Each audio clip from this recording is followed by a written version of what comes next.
ক্ষমতার মালিক আমরা জনগণ। আমরা জনগণ যা চাইবো তা হবে, জনগণ যা চাইবে না তা হবে না। কিন্তু রাষ্ট্রের স্বামী, রাষ্ট্রের প্রতি হওয়া দরকার ছিল জনগণ। তাদের মাথার উপর যে চেপে আছে সে না, তাকে যদি বলা হয় রাষ্ট্রপতি, বাকিদের বলা হয় প্রজা, বাকিদের যতই বলা হোক সকল ক্ষমতার উৎস জনগণ। নিঃসন্দেহে এটা ভুয়া ছাড়া কিছু না। কারণ আগেরটা সত্য হলে পরেরটা সত্য না, পরেরটা সত্য হলে আগেরটা সত্য না। বাস্তবে দুইটার কোনোটাই সত্য না। এজন্য যতই বলো গণতন্ত্র, মাথায় গেঁথে রাখেন পুরোটাই হলো ভুয়াতন্ত্র। ভুয়াতন্ত্র কখনো চলে শুধু ভুয়াতন্ত্র, তাও ভালো, কিন্তু কখনো নামে গণতন্ত্র আসলে দিল্লিতন্ত্র, নামে গণতন্ত্র আসলে ওয়াশিংটন তন্ত্র, নামে গণতন্ত্র আসলে ইসরায়েল তন্ত্র। ওদের তন্ত্র যে চলে পদে পদেই তো বুঝে আসে। আমাদেরকে কথা একটু এদিক সেদিক হলে জঙ্গি ট্যাগ, উগ্রবাদী ট্যাগ, মৌলবাদী ট্যাগ, সাম্প্রদায়িক ট্যাগ লাগিয়ে দেয়। এই যে ইসরায়েলের ইহুদিরা ধর্মের নামে মানুষ মারছে 70 বছরের বেশি সময় ধরে, আমাদের ধর্মীয় স্থাপনা প্রথম কেবলা মসজিদ আকসা দখল করে রেখেছে জোরপূর্বক ভাবে। এমনকি মাসখানেক আগে সেখানে ইবাদত শুরু করেছে, এমন সংবাদ মিডিয়ার মধ্যে উঠে এসেছে। তো ধর্মের নামে এত রেপ করার পর, এত কিলিং করার পর, এত রক্তের বন্যা বয়ে যাওয়ার পরও ওদেরকে জঙ্গি বলা হচ্ছে না কোন দুঃখে? আরে বিজেপি, আরএসএস, এই নরেন্দ্র মোদী, এই অমিত শাহ, ওদের হাত কি পরিমাণ মুসলমানের রক্ত রঞ্জিত হয়ে আছে, এত পরিমাণ রক্ত ওরা ঝরিয়েছে হিন্দুত্ববাদের নামে। ওদের রাজনীতির মূল উপজীব্যই ধর্ম, মূল উপজীব্যই হিন্দুত্ববাদ। যদি ধর্মের নামে মানুষ মারলে, ধর্মের নামে মানুষ মারলে জঙ্গি বলা হয়, তাহলে বাংলাদেশের যে হুজুররা জীবনে কোনোদিন মানুষের গায়ে চড় মারে নাই, তারে কেন জঙ্গি বলা হয়? আর নরেন্দ্র মোদীর মতো জঙ্গিদের লিডারকে কেন জঙ্গি না বলে গণতন্ত্রের সেবক বলা হয়? তার মানে এসব গালিটালি কিচ্ছু না, এগুলো হলো জাস্ট মুসলমানকে দমানোর হাতিয়ার। মক্কার মুশরিকরা যেমন মূর্তির কথা বলতো, মূর্তির অধিকার বাঁচাতে হবে, মূর্তির মর্যাদা প্রতিষ্ঠিত করতে হবে, অথচ মূর্তির মর্যাদা এত দেওয়া দিত, খেজুর দিয়ে মূর্তি বানাতো, এমন ইতিহাসও আছে। খেজুর দিয়ে মূর্তি বানিয়েছে, পূজাও দিয়েছে, ক্ষুধা বেশি লেগেছে নিয়ে আবার খেয়েও ফেলেছে। এই হলো মর্যাদা। কেন?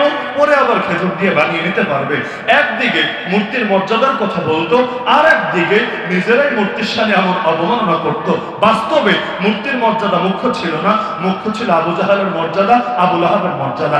আমাদেরকেও যখন জেল থেকে ছেড়ে দেয়, জেল থেকে ছাড়ার সময় শুধু আমি না, আমরা 2021 সালে গণগ্রেফতারিতে যারাই বন্দী হয়েছি, কমন একটা কথা, জেল গেট থেকে গোয়েন্দা বিভাগের কর্মকর্তারা, এতকাল বলি নাই, বলেই ফেলি, গোয়েন্দা বিভাগের কর্মকর্তারা সবাইকে বলে দিত সরকার বিরোধী কোনো কথা বলবেন না। আমি জিজ্ঞাসা করেছিলাম শব্দটাকে সরকার বিরোধী না রাষ্ট্র বিরোধী, ক্লিয়ার হওয়া দরকার। কারণ সরকার ভিন্ন জিনিস, রাষ্ট্র ভিন্ন জিনিস। রাষ্ট্র তো পরিবর্তন হয় না, সরকার তো পরিবর্তনশীল। তো রাষ্ট্র বিরোধী কথা বলবেন না লজিকে ধরে, সরকার বিরোধী কথা বলবেন না মানেটা কি? তাহলে এটা আবার বহুদলীয় গণতন্ত্র হয় কিভাবে? কিন্তু এমন একটা বাস্তব অবস্থা করে ফেলেছে, যে রাষ্ট্র সেই সরকার, যে সরকার সেই রাষ্ট্র, মানে তাদেরকে নিয়ে কিচ্ছু বলা যাবে না, মানে বড় বেয়াদবি হবে, বড় গুস্তাখি হবে। গুস্তাখে রাসূলের সাজা হোক বা না হোক, গুস্তাখে সরকারের জন্য ফাঁসির দড়ি বরাদ্দ থাকবে। ফেরাউন একদিকে দেখেন এত বড় স্বৈর শাসক, নবী মুসা আলাইহিস সালাম দুনিয়াতে জন্ম নেওয়ার আগে মৃত্যুদণ্ডের রায় দিয়ে দিয়েছে। আরে বাচ্চাটা আসুক, আসার পরে আগে দুনিয়াতে কিছু করুক, তারপর তুমি রায় দিলে দিবা। এটা যুক্তির কথা, এটা বুদ্ধির কথা। যেই শিশু দুনিয়াতে আসলোই না, তো যদি নাই আসে অপরাধ করার প্রশ্ন আসে না। এমনকি কোনো সেকুলার কোর্ট, কোন নাস্তিক কোর্টও তাকে অপরাধী সাব্যস্ত করতে পারবে না। কোন আইনের ভিত্তিতে, কোন লজিকের ভিত্তিতে তুমি শুধু তাকে একাকে না, ওই বছর যত ছেলে সন্তান জন্মগ্রহণ করবে সবার ব্যাপারে মৃত্যুদণ্ডের রায় দিয়ে দিলা?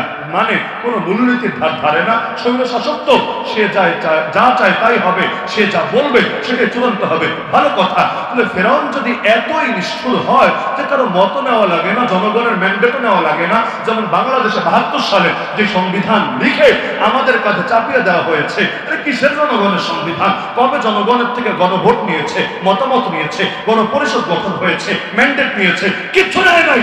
ইন্ডিয়া থেকে লিখিয়ে এনে জোরপূর্বক বাঙালি জাতির উপর চাপিয়ে দিয়েছে। তাহলে চাপিয়েই দেয় নাই, কোরআনের চাইতে বেশি সম্মানে ঘোষণা করেছে। কোরআনের বিরুদ্ধে ওরা কথা বলবে, কিচ্ছু বলা যাবে না। বললে বলবে উস্কানি দেয়, বললে বলবে সাম্প্রদায়িক অস্থির